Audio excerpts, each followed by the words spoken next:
마태복음 21장 23절로 32절까지의 말씀, 제가 가지고 있는 성경책은 신약성경 35페이지에 있습니다. 마태복음 21장 23절로 32절까지의 말씀, 제가 한 절, 여러분이 한 절 교독하시겠습니다. 예수께서 성전에 들어가 가르치실새 대제사장들과 백성의 장로들이 나와 이르되, 내가 무슨 권위로 이런 일을 하느냐? 또 누가 이 권위를 주었느냐?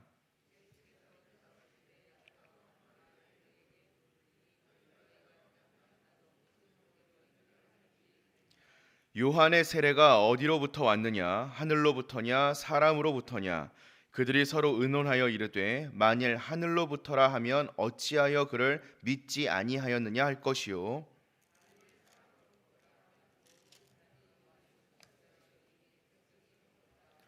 예수께 대답하여 이르되, 우리가 알지 못하노라 하니, 예수께서 이르시되, 나도 무슨 권위로 이런 일을 하는지 너희에게 이르지 아니하리라.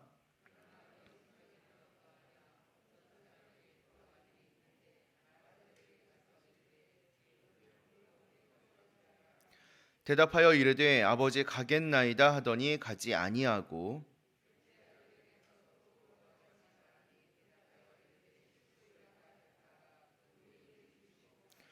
그 둘 중에 누가 아버지의 뜻대로 하였느냐? 이르되 둘째 아들이니이다. 예수께서 그들에게 이르시되, 내가 진실로 너희에게 이르노니 세리와 창녀들이 너희보다 먼저 하나님 나라에 들어가리라.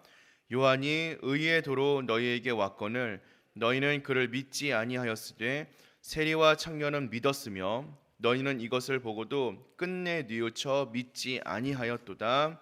아멘.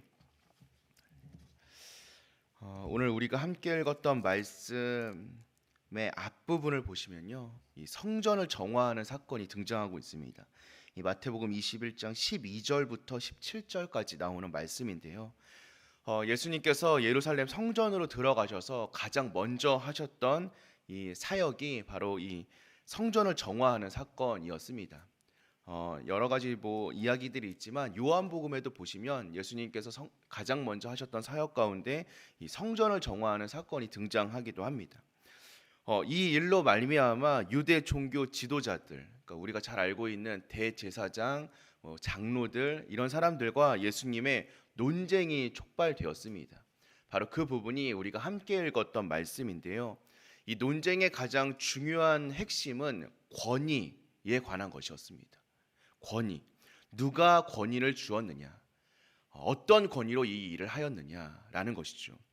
오늘 말씀을 통하여서 예수님이 논쟁을 어떻게 이끌어가고 계시는지, 그리고 우리는 권위 있는 자에게 어떻게 순종해야 하는지, 또 우리가 순종해야 되는 권위는 누구에게 있는지에 대한 은혜를 좀 나누어 보고자 합니다. 예수님께서 성전을 정화하는 모습을 보고 조금 아까 말씀드린 것처럼 대제사장과 장로들이 와서 예수님께 따지고 있습니다. 그것이 바로 오늘 우리가 함께 읽었던 23절에 등장하는 이야기입니다. 당신이 무슨 권위로 이런 일을 하였느냐, 그 권위를 누가 주었느냐라는 것이 대제사장과 장로들이 하고자 했던 이야기였던 것입니다. 이건 마치 예수님께는 권위가 없는데 권위가 있는 자처럼 행동했다라는 생각이 이들의 질문에 깔려 있는 것이죠. 이런 질문을 예수님께서 받으시고 되물어 보십니다. 이 되묻기, 다시 물어보시는 것. 성경을 읽다 보면요, 예수님께서 그 질문에 대하여서 대답을 하시지 않고 다시 한번 물어보시는 장면이 종종 등장하기도 하는데요. 이 되묻는 것은요, 당시에 유대인들이 논쟁에서 흔히 하던 방식이었습니다. 대답을 주는 것이 아니라 물어봄을 통하여서 질문을 한 사람의 허점을 찌르는 것이죠. 네가 이거 잘못 생각하고 있다라는 것을 알려주기 위해서 예수님께서 다시 한번 물어보고 계시는 것입니다. 요한의 세례는 하늘로부터 왔느냐, 사람에게서부터 왔느냐? 예수님의 질문이시죠. 오늘 말씀에 나오고 있는 것처럼요, 26절부터 27절까지의 말씀, 25절부터 26절까지의 말씀에 등장하고 있는 것처럼, 이 만약 요한의 세례가 하늘로부터 왔다라고 대제사장들과 장로들이 인정한다면 세례 요한의 말을 듣지 않았던 그들의 입장이 굉장히 곤란해지게 되었던 거죠. 반대로 사람으로부터 왔다라고 이야기를 한다면 이제 그 주위에 둘러싸고 있었던 많은 사람들, 이 무리에게 공격을 받을 상황에 처해진 것입니다. 이 당시의 대제사장들이나 장로들은요, 로마 정부의 눈치를 보는 사람들이기는 했지만 동시에 유대인들의 인기와 호응을 받아야만 했던 사람들입니다. 그 사람들이 좋아해야 대제사장들의 이야기를 무리들이 따를 것 아닙니까? 그렇기 때문에 그 사람들의 환심도 사야 했습니다.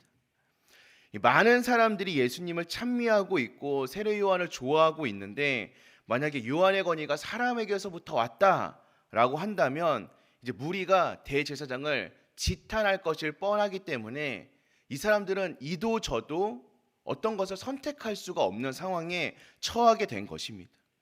그래서 난처해진 그들은 알지 못한다, 우리 모르겠다라고 이야기를 하고 있는 것입니다. 하지만 우리는 너무나 잘 알고 있습니다. 세례 요한이 받은 권위, 또 예수님이 받은 권위, 그 권위의 근원이 어디인지 우리는 너무나 잘 알고 있습니다. 예수님이 받은 권위는 하늘로부터 온 것이죠. 아버지가 되시는 하나님으로부터 온 권위임을 우리는 너무나 잘 알고 있습니다. 그 사실을 잘 보여주고 있는 사건이 어디입니까? 바로 예수님이 세례를 받으시는 장면에서 그 사실이 너무나도 잘 증명되고 있지 않습니까? 예수님께서 요단강에서 세례를 받으시자 하늘이 열렸습니다. 성령이 비둘기와 같이 임하였고 하늘로부터 성부 하나님의 음성이 들려왔습니다. 이는 내 사랑하는 아들이요 내 기뻐하는 자라. 이 음성과 같이 하나님께서는 예수님에게 권위를 더하여 주셨습니다. 그러니 우리는 이 권위에 순복하는 것이 너무나 당연합니다. 반면에 대제사장과 장로들이 사람들의 호응과 사람들의 인기로 만들어진 그들이 가졌던 권위는 마치 풍선과도 같았던 것입니다. 그저 뾰족한 바늘로 찌르면 바람이 다 빠져서 날아가 버리고 마는 풍선과도 같이 대제사장과 장로들이 가지고 있었던 권위, 그들이 가지고 의지하고 있었던 어떤 인기와 그들의 자리는 너무나도 허망한 것이었습니다. 예수님은 그들에게 물어보는 이 되묻기 방식을 통하여서 그들의 헛된 권위를 찌르고 터뜨려 주신 것입니다. 그러니 너희가 붙잡고 있던 것이 얼마나 허망된 것인가를 깨닫고 진짜 권위를 깨달아라, 진짜 권위를 붙잡아라 라고 말씀해 주고 계신 것입니다. 지금 이 세상을 살아가고 있는 우리들은, 저와 여러분들은 어떠한 권위를 붙잡고 계십니까? 우리가 의지하고 있는 것들은, 또 우리가 순복하고 있는 것들은 어떤 권위에 근거하고 있는 것입니까? 하늘에서부터 온 하나님의 권위입니까? 아니면 대제사장들과 장로들이 붙잡고 있었던 것 같은 세상이 말하는 권위, 세상이 말하는 자리입니까? 세상의 것들은 찌르면 터지고 마는 풍선과도 같은 것입니다. 날아가 버리고 마는 것입니다. 형체도 남지 않는 그런 바람 빠지는 것입니다. 우리가 정말로 붙잡아야 하는 것은 하나님의 권위인 줄로 믿습니다. 세상을 향하여서 되묻는 방식으로 세상의 권위들을 터뜨리며 하나님의 권위를 세울 수 있는 저와 여러분들이 되시기를 주님의 이름으로 축원드립니다. 이어서 예수님은 두 아들의 비유를 우리에게 말씀하고 계십니다. 아버지께서 오늘 포도원에 가서 일하라라고 말씀하시는 그 이야기에 대하여 첫째는 가겠다라고 대답하고 가지 않았습니다. 우리가 생각하기로는 이게 굉장히 잘못된 모습이다라고 생각할 수 있는데요. 그때 당시 유대인의 예의 범절에는요, 이게 굉장히 옳은 방식입니다. 왜냐하면 그들은 예의를 중요시하였기 때문에 아버지 앞에서 일단 말로 순종하는 것이 굉장히 중요하였습니다. 하느냐 하지 않느냐, 행동은 그 다음번에 생각해야 하는 것입니다. 이 첫째 아들은 먼저 말로 순종하였기 때문에 옳은 행동을 한 사람이었습니다. 첫째는 말로 가겠다라고 했으니 예의를 다하였습니다. 하지만 둘째는 앞에서는 싫다, 가지 않겠다라고 말했지만 후에 뉘우치고 가서 일하였다라고 이야기합니다. 누가 아버지의 뜻대로 행한 사람입니까? 너무나 잘 알고 있듯이, 당연하게 우리가 생각할 수 있듯이, 앞에서는 거절하였지만, 앞에서는 예의를 지키지 않았지만 후에 아버지의 말씀대로 행동한 둘째 아들이 진짜 아버지의 뜻대로 행동한 것이 아닙니까? 예수님께서는 이 두 아들의 모습을 말씀해 주시면서 대제사장과 장로들의 삶의 태도를 꼬집고 계신 것이었습니다. 그들은 하나님 앞에서 말로 순종하는 척하였습니다. 내가 주님의 말씀을 다 지키겠습니다. 내가 율법을 지킵니다. 내가 이렇게까지 주님을 사랑합니다. 라고 외쳤던 대제사장과 장로들. 하지만 그들은 실제로는 순종하지 않았습니다. 그들의 마음은 하나님을 떠나 있는 사람들이었습니다. 권위가 하나님께 있는 것이 아니라 자신들에게 있다고 생각하며 살았기 때문에 그들이 정말로 중요하게 생각했던 것은 아버지의 뜻이 아니라 행하고 있는 자신들의 모습이었던 것입니다.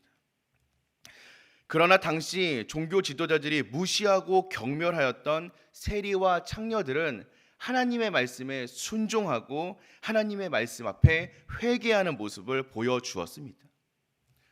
우리가 너무나 잘 알고 있는 성경 말씀처럼 주여 주여 하는 자가 천국에 들어가는 것이 아니라 아버지의 뜻대로 행하는 자가 천국에 들어간다라고 성경은 우리에게 이야기하고 있습니다. 그래서 예수님께서는 세리와 창녀들이 너희들보다, 대제사장과 장로들보다 먼저 하나님 나라에 들어갈 것이다 라고 경고하고 있는 것입니다. 지금 우리의 삶은 어떠합니까? 우리는 정말로 하나님의 말씀에 순종하고 회개하며 살아가고 있습니까? 입술로만 주님 앞에서 순종한다 이야기하고 있고 삶으로 이어지지 않는 우리의 모습들이 있다면 우리는 예수님이 말씀하신 첫 번째 아들, 대제사장, 장로들의 모습에서 벗어나지 못한 삶을 살아가고 있는 것입니다. 예수님께서는 우리에게 촉구하고 계십니다. 말로만 순종할 것이 아니라, 말로만 주님 앞에 엎드려질 것이 아니라 행동으로 나아가야 한다. 지금 당장은 우리가 입술로 고백하지 못한다 할지라도 회개하고 돌이켜 주님의 품으로 나아가야 한다라고 주님께서는 말씀하고 계십니다. 그것이 진짜 아버지의 뜻대로 행하는 것이며 그것이야말로 천국에 들어갈 수 있는 사람의 모습이기 때문입니다. 때때로는 이 말씀을 착각하여서 이렇게 생각할 때가 있습니다. 그럼 세리와 창녀들이 먼저 하나님의 나라에 들어가고 그 뒤에 바리새인과 또 장로들의 자리가 준비되어져 있는 것 아닙니까? 사랑하는 성도 여러분, 우리는 말씀을 날카롭게 읽을 수 있어야 합니다. 먼저 들어갈 수 있다라고 해서 나중에 그들이 들어갈 수 있는 자리가 준비되어져 있다라는 것이 아닙니다. 끝내 회개하지 않는다면, 끝내 하나님 앞에 순종하는 우리의 삶의 모습이 보여지지 않는다면 그들에게는 하나님 나라가 허락되지 않습니다. 성도는 무엇을 고민하며 살아가야 하는 사람들입니까? 우리는 내 권위를 어떻게 세울까? 나에게는 어떤 권위가 있을까를 고민하며 살아가는 것이 아니라 권위가 어디에 있는가를 고민하면서 살아가는 모습이 아니라 권위는 하나님께 있으니 내가 어떻게 하나님께 순종하며 살아갈 수 있을까?